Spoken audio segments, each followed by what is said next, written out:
Gracias, Señor, porque en esta tarde tantas hermanas juntas y en armonía estamos reunidas aquí al son de tu preciosa palabra.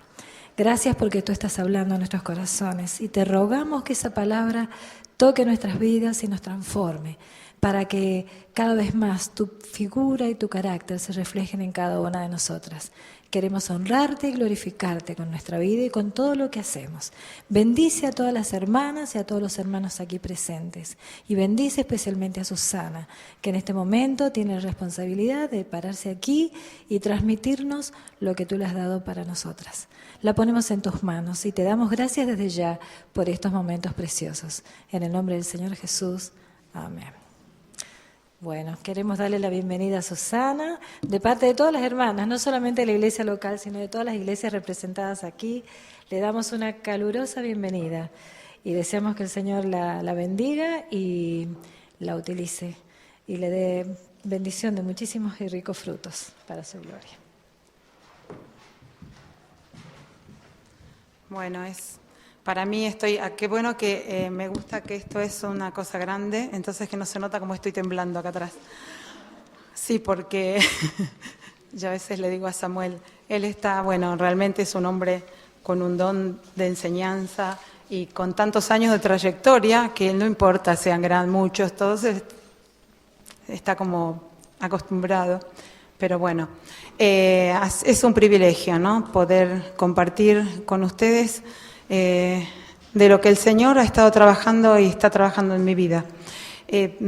Cuando supe el tema que Samuel tenía que hablar, que era de liderazgo y que iba a tocar Nehemías, dije, bueno, si va a tocar Nehemías, a ver, ¿qué nos puede? Obviamente que nos interesa porque somos mujeres o de pastores o de líderes o de personas que están a cargo y tenemos gran parte, ¿no? Lo hemos escuchado si es que somos esposas y todavía no somos esposas, preparadas para lo que el Señor tenga para nosotros.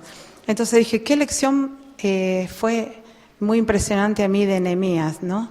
Y tiene que ver con el desaliento. Yo creo que en medio del trabajo que tenemos, que es un trabajo tan importante y tan hermoso, porque realmente fuimos elegidas por el Señor, escogidas, y Dios nos ha dado ese privilegio de servir, caemos muchas veces en esta parte, ¿no? En la parte de que parece que todo salió mal, que no avanza y nos desalentamos. Y cómo cuesta arrancar otra vez. Entonces, sabemos que en nuestro diario de vida, que es la Biblia, tenemos cada una de las cosas que pasan en nuestra vida, personas que lo han pasado y que nos muestran de qué manera salir de eso. Y Nehemías es un ejemplo, ¿no? Un ejemplo, hoy Samuel lo nombró en el primer estudio, de cómo él manejó el asunto, como los pasos que él dio ante la posibilidad que le daban de ir a reconstruir, cómo él midió el trabajo que tenía que hacer, cómo oró, cómo se tomó el tiempo de orar, y después nos hacía leer unos versículos donde decía que había una persona especial leyendo la Biblia y preparando, que era Esdras, el sacerdote, ¿no? Entonces, pero entre medio de todo eso viene el momento donde empiezan con el trabajo, donde a Nehemías le permite el rey Artajerjes ir y comenzar el trabajo, le da todo lo que él necesita, y en el medio de ese trabajo vienen los momentos difíciles, cuando la gente de alrededor se da cuenta que hay personas que empiezan a trabajar, y vamos a ver cosas que pasan en nuestra vida, cómo empiezan a murmurar, cómo empiezan a infundir temor. Y acá lo que quisiera que pudiéramos aprender, que es lo que Dios estuvo trabajando y sigue trabajando en mi vida, es cómo ganarle la batalla al desaliento. Cómo podemos pasar, y dice la Biblia que vamos a pasar por momentos así, pero que podemos salir victoriosas, y esa es la idea. Antes de empezar con esto, recién le estaba diciendo a Pablo, tomo unos minutitos para contar muy brevemente la historia de Samuel y mía. No sé si muchos lo conocían a Samuel, que ha venido hace muchos años y venía con su esposa Esther, que está en la presencia del Señor, y yo también quedé viuda un poco antes que Samuel. Trabajé durante 24 años como misionera de Palabra de Vida. En Argentina estuve estudiando, después un año en el equipo, 10 años misioneras en Palabra de Vida Chile, y después volvíamos con mi esposo a Argentina. Y fue ahí hace 4 años, en el mes del 1 de junio, hizo 4 años, que viniendo de una actividad en Capital, en Buenos Aires, tuvo un accidente con el auto y partió. Fue un momento muy difícil porque estuvimos charlando por teléfono, por el celular, 20 minutos antes. Yo lo estaba esperando en casa, me había dicho no me esperes con mate, con café porque estuvimos trabajando y comiendo mucho, así que con café, y estábamos preparando para el campamento de invierno, que era el primer campamento de invierno que se hacía en Monte, y no volvió. Fue un momento muy difícil, un shock muy grande para mí, el saber que no había vuelto, el llamar a la policía porque había escuchado una alarma de la ambulancia que la escuchaba siempre, del lado donde estaba en Palabra de Vida, si alguno lo conoce, hay una laguna y se escucha todo del pueblo. Y que me dijeran que había habido un accidente y cuando empiezo a investigar había sido él, no me dicen qué pasa, me dicen solo que está en el hospital, y cuando voy para el hospital me encuentro con toda la policía en el camino ahí de Palabra de Vida, que habían ido a buscar a gente para avisar qué pasaba, y viene uno de los directores y me dice, ¿dónde vas? Digo, voy a ver a Jorge, así, ¿no? Ya estaba en estado de shock, que tuvo un accidente y está en el hospital. Y él me dice, volvemos para casa porque Jorge ya está con el Señor. Entonces eso fue durísimo. De las cosas que uno piensa que no va a pasar, porque creo que aunque estudie mucho, hice discipulado, si uno trabaja con personas en momentos de crisis y piensa que nos estamos preparando para la crisis, ese golpe es impresionante porque piensas que eso no te va a pasar. Había pasado por situaciones difíciles de perder a mi mamá y a la señora de mi hermano. En 10 meses fallecieron las dos de cáncer. Haber perdido después a un cuñado, también misionero por los nazarenos.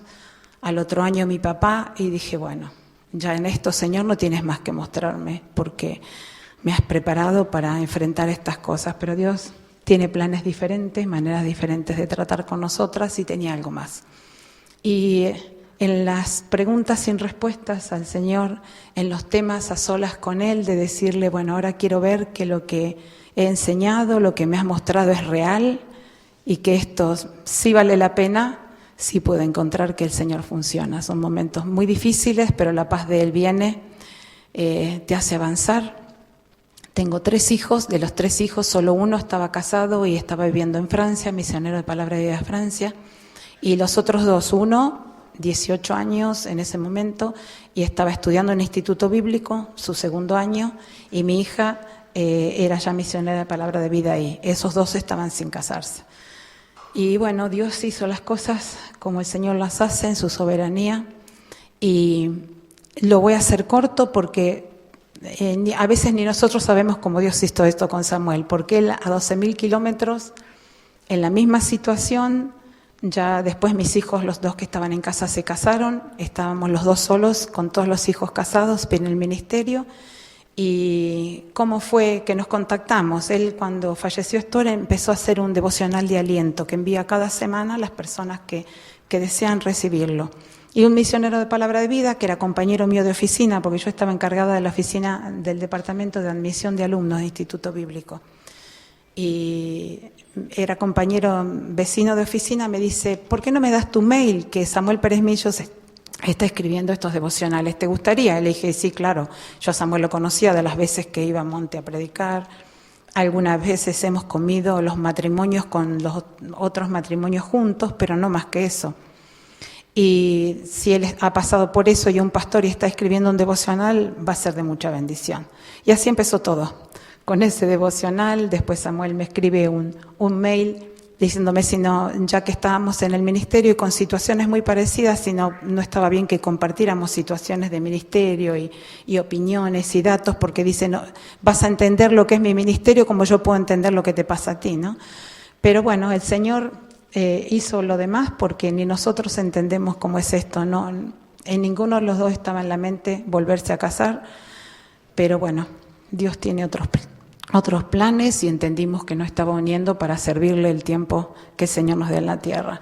Nos mostró de vaya manera que era realmente su plan, porque cuando hablamos con los hijos, están todos felices y no hubo persona que dijera esto que está pasando, ¿no? Así que damos gracias a Dios por lo que ha hecho. Yo me mudé a España, no tenía mucho problema en mudarme a Europa, primero porque, bueno, por un lado soy comunitaria, soy nieta de italianos y tengo ciudadanía italiana, pero por otro lado ya no tenía ningún hijo en casa, todos casados, y tampoco tengo papás, que, bueno, a ver si está el papá y tengo que quedarme ni papá ni mamá.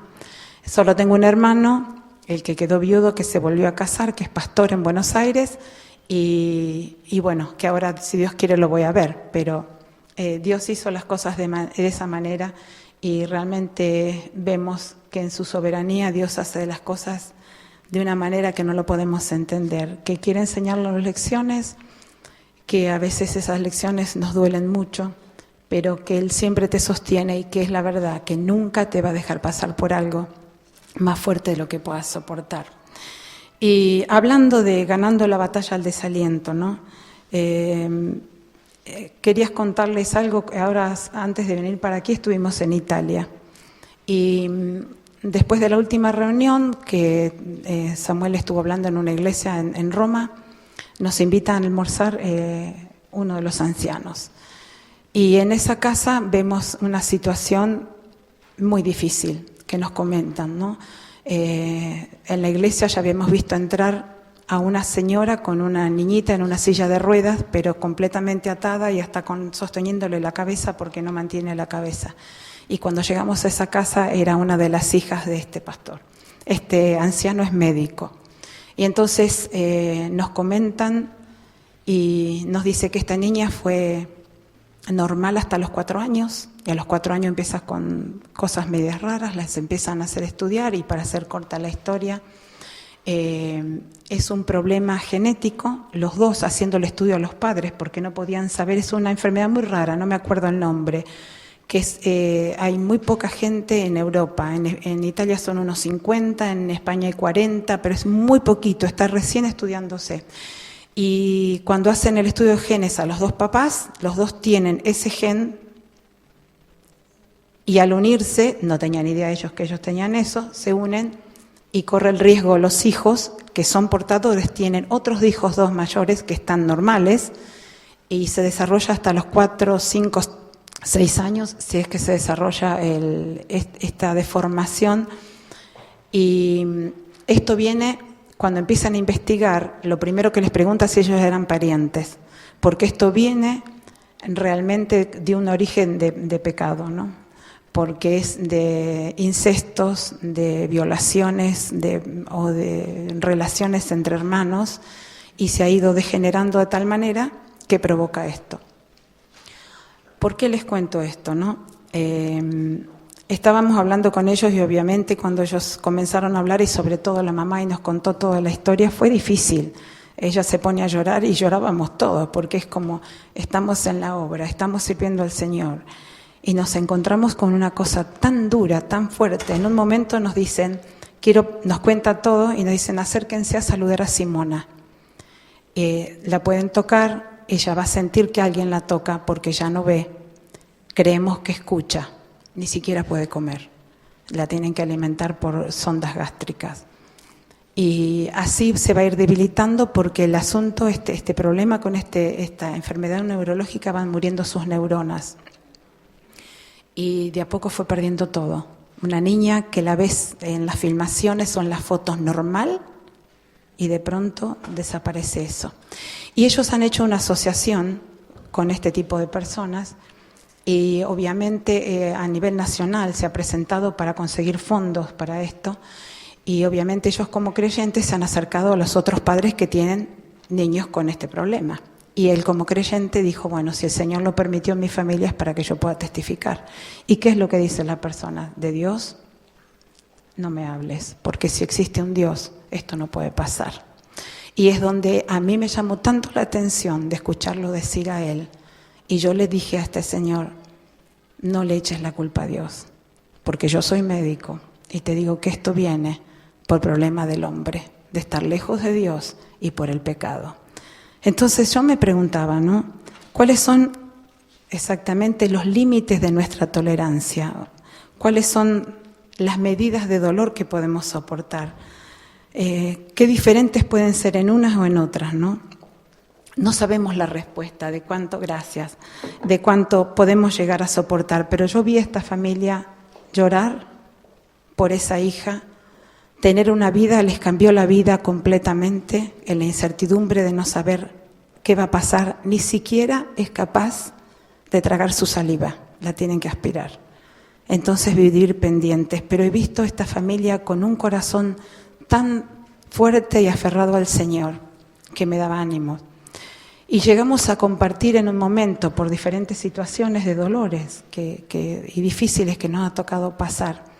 Y yo le decía a la señora, a la mamá, digo, lo que voy a decir quizás es fuerte, pero yo creo que hay veces que en medio de este dolor y de esto tan negro, podríamos ver como creyentes la luz de pensar que el Señor nos eligió, aunque esto suene duro, porque sabemos que en esto lo íbamos a poder soportar de tal manera que íbamos a poder dar gloria a Él. Porque a ellos yo los veía así, dando gloria a Dios en medio de eso, porque podían decir, esto no es problema de Dios, esto es problema del hombre. ¿Por qué nos tocó a nosotros? No somos familia, ni teníamos idea que esto existía, pero si el Señor lo puso, vamos a honrar su nombre. Yo les dije que quería hablar del desaliento y creo que en la obra, en el ministerio, cuántas veces nos pasa que nos desalentamos. Y esto no es de ahora, esto viene con la humanidad. Esto ha pasado a lo largo del mundo y va a seguir pasando. Y me quiero resumir cómo se nos pasa la hora, hablando de Nehemías. Vamos a leer en Nehemías 4 algunos versículos. Yo tengo muchos ya escritos para hacer más rápido. Y nos encontramos en Nehemías a un pueblo de Israel que tiene su ciudad destruida, los muros rotos, y ellos por años habían sido cautivos en Babilonia. Ellos saben que también es consecuencia de su pecado, pero ellos habían perdido todo, las glorias de su ciudad, todo lo que tenían, su identidad, habían sido mezclados con otros pueblos. Y en este momento que está Nehemías y logra permiso para volver, y no solo el permiso, sino que le van a dar todo lo que necesita para reconstruir, ellos están dispuestos, porque Nehemías es un líder que los lleva hacia adelante, a comenzar con eso. Saben, porque Nehemías también es un líder que planificó y él calcula que el tiempo que va a tardar en construir esos muros son 52 días y más o menos decide cómo va a ser el trabajo. Y ahí va para adelante con la gente para trabajar en el pueblo. Pero ahí, en el medio del trabajo, cuando la gente de alrededor se enteran que ellos están reconstruyendo, es cuando dicen, no, acá está algo pasando. ¿Por qué vamos a dejar a estos judíos hacer esto? Porque vamos a dejar que vuelvan y vuelvan a recuperar todo su poderío y toda su gloria. Y ahí es donde piensa el tiempo de la murmuración y de atemorizarlos. Y es ahí donde vamos a aprender que sí podemos estar desalentados, porque vamos a ver por qué pasó ese pueblo y esa gente durante este periodo de reconstrucción y cómo manejó Nehemías ese desaliento y cómo pudieron ganar la batalla del desaliento y salir victoriosos. En el versículo 4... en el capítulo 4 de Nehemías, vamos a ver, no vamos a leerlo todo, los desafíos preciosos ese, el capítulo 4. Nehemías 4.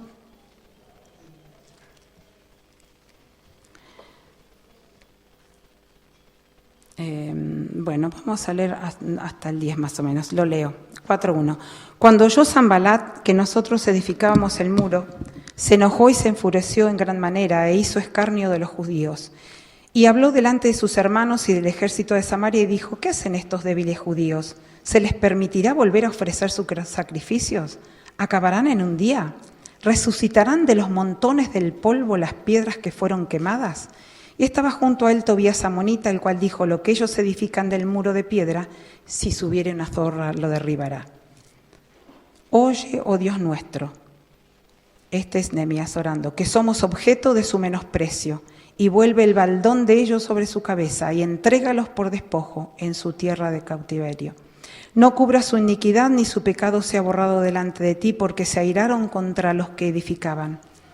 Edificamos pues el muro, y toda la muralla fue terminada hasta la mitad de su altura, porque el pueblo tuvo ánimo para trabajar.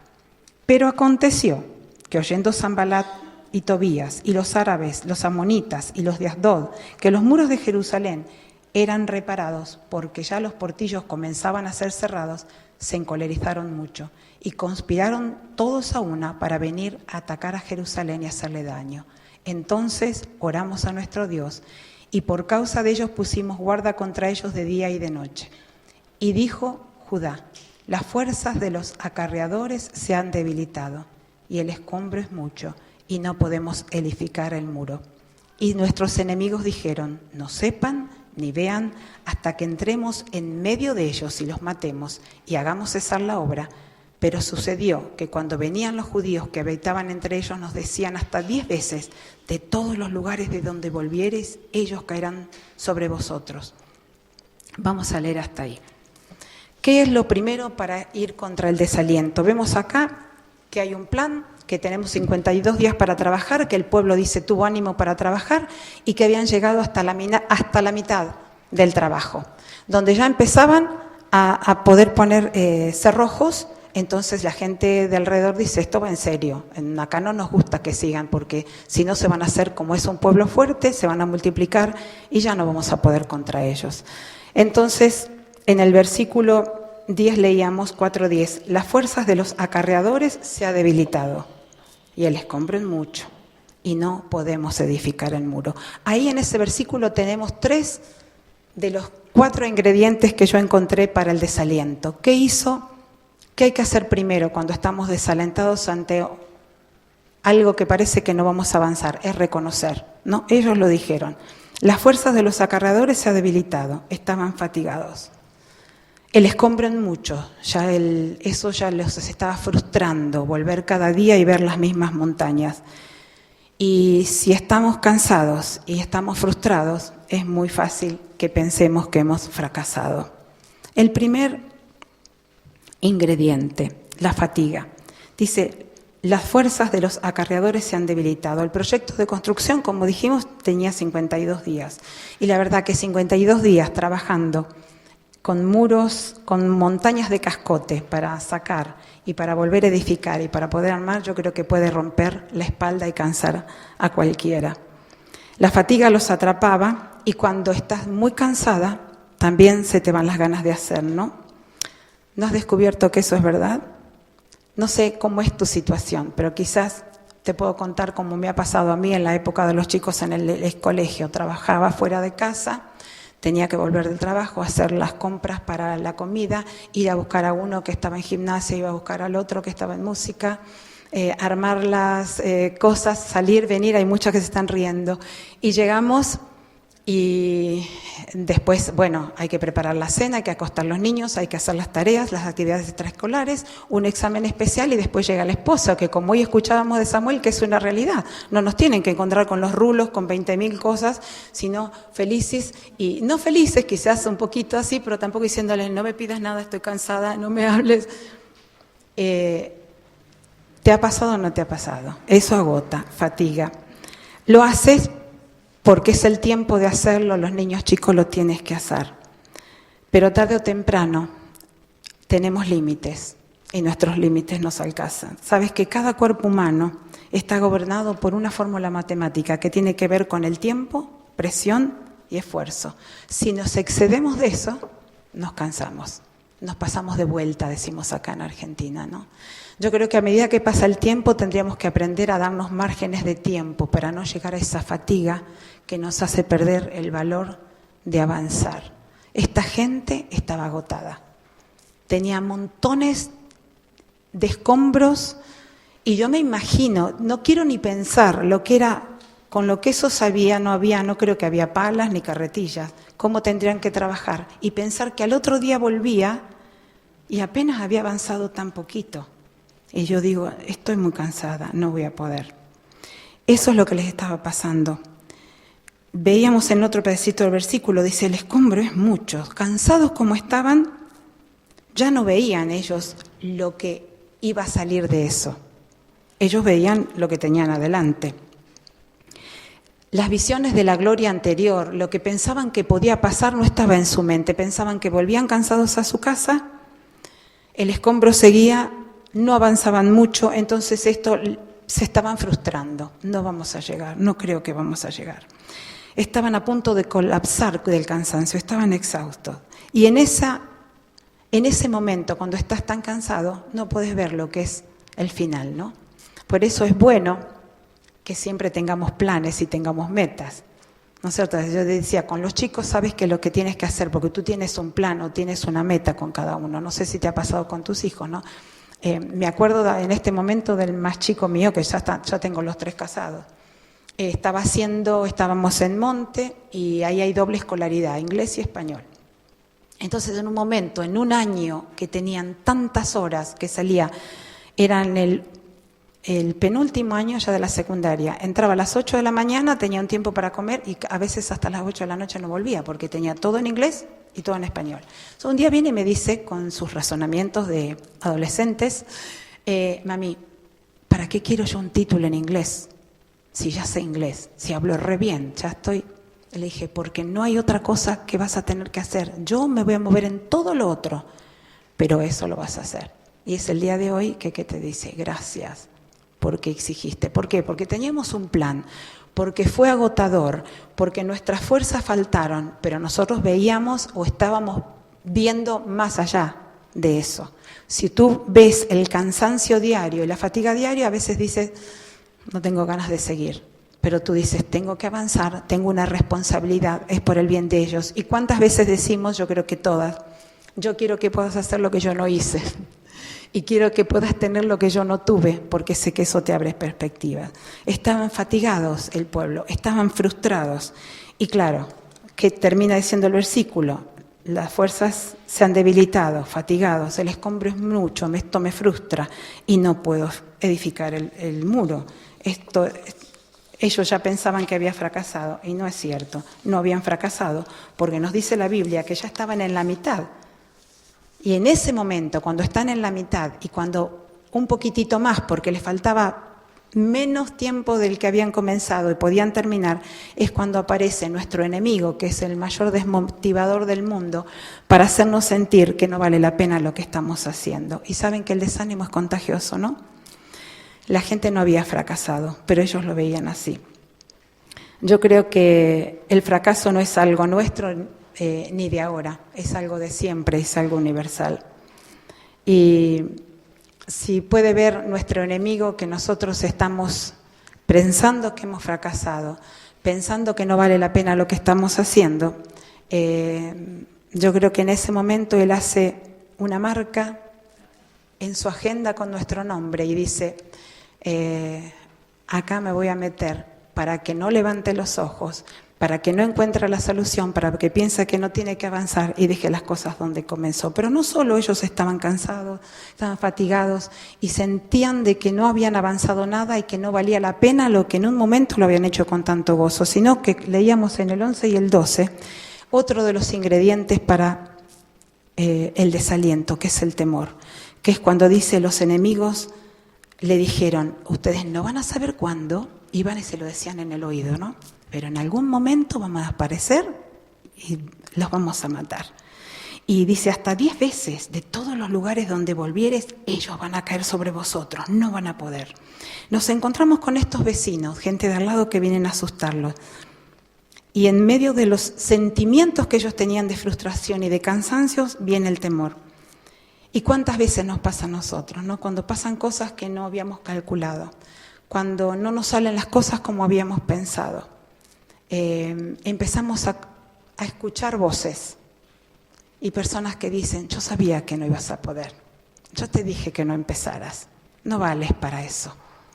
Y en vez de parar y decir, a ver, ¿por qué yo comencé esto? ¿Para quién lo estoy haciendo? ¿Por qué lo estoy haciendo? Empezamos a escuchar eso y nos desanimamos y no sé si a veces les pasó, pero tengo que confesar que han salido a veces esas palabras de mi boca.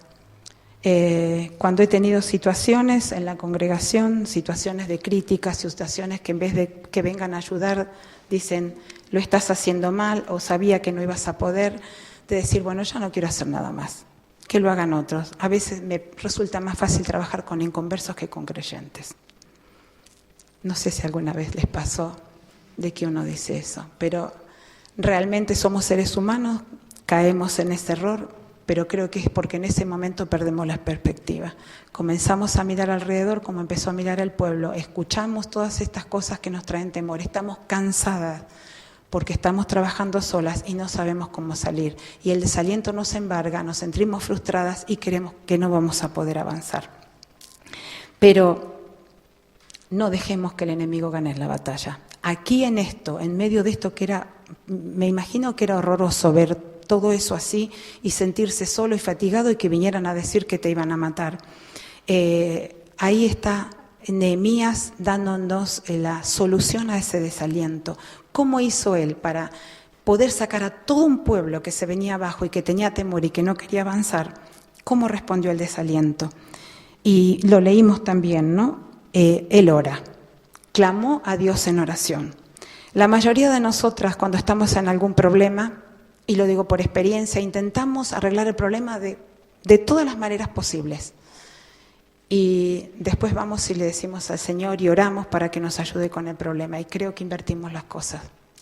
Él oró primero, clamó primero.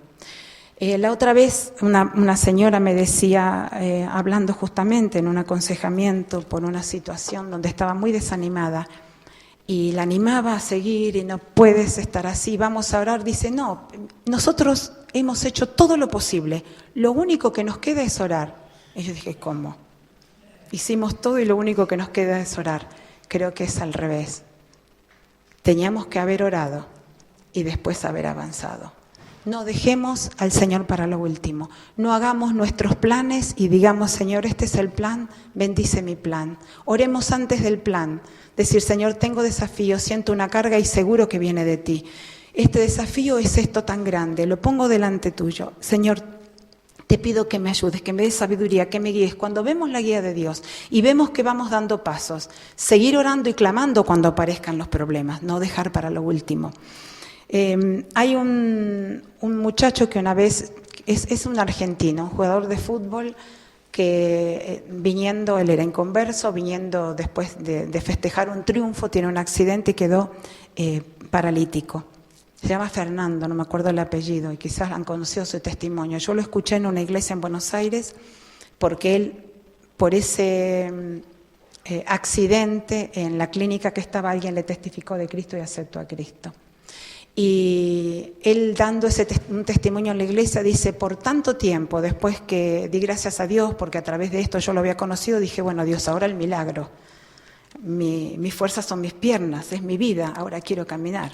Y no conseguía el milagro. Y oraba tanto al Señor por mi problema, hasta que un día me tuve que dar cuenta que Dios sabía mi problema, porque Él estaba ahí.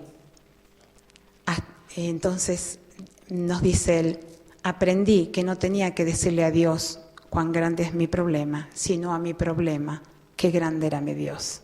Entonces Dios me ayudó a entender que si Él me tenía así, tenía que tener un propósito, y en vez de estar desanimado, desalentado y hacer, cuando en ese momento y Satanás puso el nombre del Fernando en la lista y hacer que él se viniera abajo porque él quería, bueno, ya ahora está. Querías que aceptara, ahora estoy dando testimonio, ahora ya puedo jugar. No, el Señor lo quiere tener así, porque quiere glorificarse en su vida de esa manera. Pero entendió que tenía que cambiar las cosas. ¿Qué hizo Nehemías para salir del desaliento? Entonces, clamar a Dios primero. Es lo primero que hay que hacer. Orar y decir, Señor, somos objeto de su menosprecio. Vuelve sobre ellos el baldón de ellos sobre su cabeza. No cubras su iniquidad ni su pecado. Señor, tú nos pusiste en esto, tú nos vas a sacar victoriosas. Pero no solo él clamó a Dios, continuó lo que estaba haciendo. Y eso es otro de los grandes problemas que tenemos cuando estamos desalentadas y algo no nos salió bien. Queremos abandonar o no les pasa, no lo queremos hacer más. ¿Por qué siempre nos ocurre eso? Queremos abandonar, bajamos los brazos y vemos que las personas abandonan cosas, abandonan ministerios, abandonan el liderazgo, abandonan matrimonios. Eso es algo que de alguien muy cercano no podía entender, de matrimonios de tantos años, más de 40 años de casado, y por algo que no pueden solucionar, se están divorciando después que tienen nietos, abandonan. ¿Qué hizo Nehemías? No abandonó, continuó lo que el Señor le había dado para hacer. En medio de la adversidad dijo: vamos a tener que hacer un plan, pero vamos a avanzar. No importa lo que los demás digan, no importa que estemos cansados. El temor que los estaba encerrando más, porque en medio del cansancio, que vengan y digan que te van a matar, vamos a hacer un plan. En medio de todo eso, tienen dos amiguitos, entre comillas, Sanbalat y Gesem, que ellos también idearon una treta para sacar a Nehemías, que sabían que era el que daba ánimo al pueblo, que era el líder, sacarlo del medio, y lo invitan a una conferencia. En Nehemías 6:3 dice: y les envió mensajeros diciendo: yo hago una obra. Bueno, ellos lo invitan, ¿no?, a una conferencia. A Gesem y Sanbalat lo invitan a Nehemías, que venga por favor, que quieren hablar con él. ¿Y qué le responde Nehemías? En Nehemías 6:3 dice: les envió mensajeros diciendo: yo, Nehemías, hago una obra y no puedo ir, porque si voy, cesaría la obra, dejándola yo para ir con vosotros. Que traducido en nuestros días sería: lo siento, muchachos, pero en la agenda de Dios está por encima de la vuestra, y Dios me dice que tengo que estar acá al lado de los míos, ayudándolos a salir adelante, no puedo ir para allá. Satanás sabe que puede trabajar en nuestras emociones y hacer que abandonemos. Porque si nosotros nos dejamos llevar por las emociones, como damas que somos y somos más emocionales, Satanás sabe que puede hacer que dejemos, y al abandonar no vamos a avanzar y a solucionar el problema. Pero volvamos a Nehemías. Teníamos un pueblo desalentado, enemigos acechando, pero él tenía la mirada puesta en el final de la obra. Había clamado a Dios cuando apareció el problema y no acabó la obra, continuó. ¿Por qué continuó? Porque él se concentró en lo que era la obra terminada, en el cuadro completo. Si nosotros nos concentramos solamente en el problema de ahora y no vemos en lo que va a terminar, es muy difícil que queramos avanzar. Estos hombres estaban distribuidos por todo el perímetro, trabajaban en pequeños grupos cada uno, pero la verdad, y si leen Nehemías es precioso porque es todo el trabajo del líder, trabajaban cada uno en una parte del muro, pero muy alejados unos de otros, y esto los desanimaba. Entonces, entre el plan que hace Nehemías es ponerlos por familias. Hoy decía Samuel que leyeran después, porque en las familias estaban también las mujeres ayudando, y van a ver cómo es el plan de que mientras unos trabajan, los otros tenían las armas, pero dijo: vamos a estar unidos. ¿Estamos cansados? Sí. Pero sabemos que esto lo vamos a terminar. Y si estamos unidos y estamos defendiendo y no nos desconcentramos, podemos lograr. Aparte, estamos orando y estamos clamando a Dios por ayuda y por una guarda en la obra que Él nos puso y en la obra que Él nos encomendó.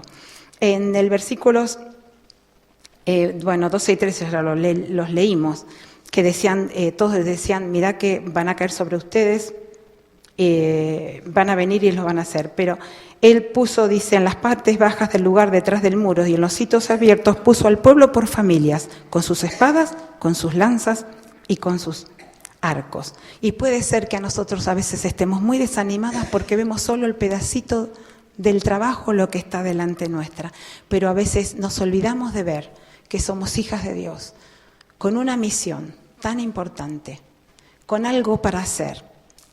Y qué importante es no solo lo que Dios ha hecho por nosotras y en nosotras, sino lo que puede hacer a través de nosotras si realmente nosotras se lo permitimos. Estar en oración, no abandonar ante el primer problema, sino ver el cuadro completo y avanzar. Nehemías reafirmó a su gente, les recordó acerca de la ayuda de Dios en su misión.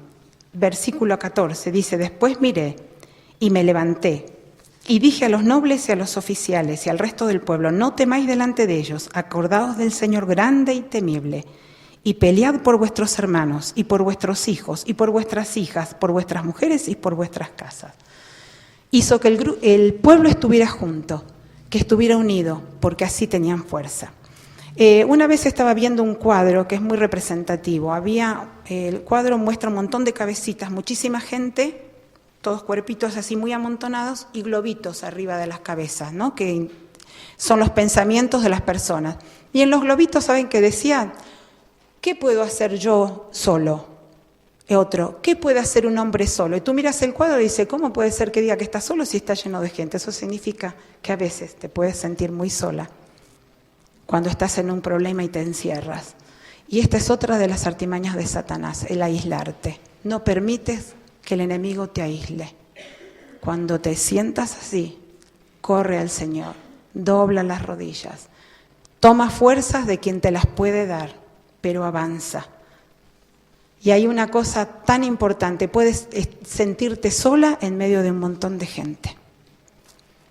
Y una cosa que a mí me ayudó mucho en medio de momentos muy difíciles, que una vez trata de, por diferentes cosas, estar ahí sola sin querer que nadie más te diga nada, ni se acerque, es aprender a llevar la carga de otros. Cuando tú piensas que eres la única que estás sufriendo y la única que estás pasando y te encierras, no vas a avanzar. Mira hacia arriba, ora al Señor, busca qué hacer y aprende a llevar la carga de otra persona. En Salmo 46, 1 al 3, que es precioso, dice: Dios es nuestro amparo y fortaleza, nuestro pronto auxilio en las tribulaciones. Por tanto, no temeremos, aunque la tierra sea removida y se traspasen los montes al corazón de la mar, aunque bramen y se turben sus aguas y tiemblen los montes a causa de su braveza. Sabéis que la Biblia dice que sí es posible que nos desalentemos, porque hay versículos que hablan del desaliento.